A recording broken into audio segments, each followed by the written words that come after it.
Una, dito muna tayo sa mga limit screw.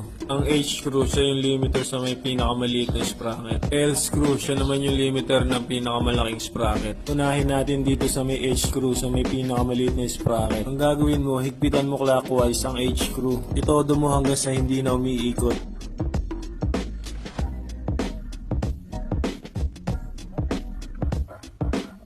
Tapos ang gawin mo naman, paikutin mo yung kadena. Makikita mo umakyat sa pangatlong sprocket yung kadena. Dito ka na magsisimula magtimpla na dapat mapunta sa pinakamaliit na sprocket yung kadena. Gawin mo, paikutin mo yung kadena habang niluluwagan mo yung H screw counterclockwise. Pakonti-konting pihit lang gagawin mo. Makikita mo lilipat pababa yung kadena. Tuloy-tuloy mo lang hanggang umabot sa pinakamaliit na sprocket. Ayan, lumipat na sa pinakamaliit na sprocket. Pero hindi pa yan okay, may konting sabit pa yan, pakinggan mo. Kung naririnig mo pa yung sumasabit, ikutin mo pa siya ng konti counterclockwise. Kung sa tingin mo okay na, huwag mo na pihitin yung limit screw. Ayun na yung magiging limit niya para hindi siya mahulog pababa o kaya tumama sa batalya. Dito naman tayo sa L screw, yung limiter ng pinakamalaking sprocket. Ganun din ang gagawin mo kung paano yung ginawa mo sa H screw. Hihigpitan mo rin siya ng todo, clockwise.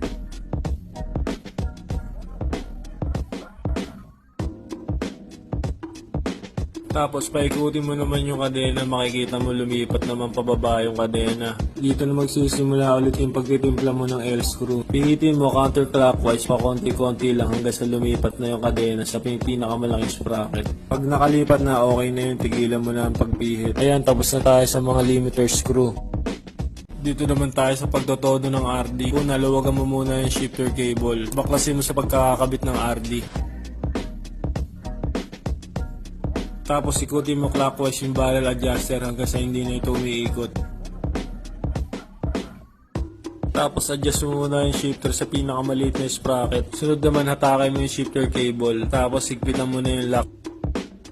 Tapos paikutin mo naman ang kadena. Isa-isahin mo sa pagkambyo kung lilipat ng maayos ang kadena. Diyan, nagkambyo tayo ng isa, makikita nyo hindi lumilipat yung kadena. Dito na papasok yung pag-a-adjust natin sa barrel adjuster. Habang pinapaikot mo yung kadena, unti-unti mo namang i-adjust yung barrel adjuster pabalik naman counterclockwise. Tuloy-tuloy mo lang hanggat hindi lumilipat sa susunod na sprocket yung kadena. Ayan, makikita mo dyan lumipat na yung kadena. Tapos ibalik mo naman sa pinakamaliit na sprocket ulit yung shifter mo. At dun mo na subukan isa-isahin ng pagkambyo. Diyan ka na mag-a-adjust. Basta tandaan mo, pag ayaw tumaas, hihitin mo lang counterclockwise yung barrel adjuster. Pakonti-konti lang. Tapos kung ayaw naman bumaba, pihitin mo naman clockwise. Ganun din pakonti-konti lang. Hanggang sa lumipat na yun sa pagkaka-adjust mo kung pataas man o pababa.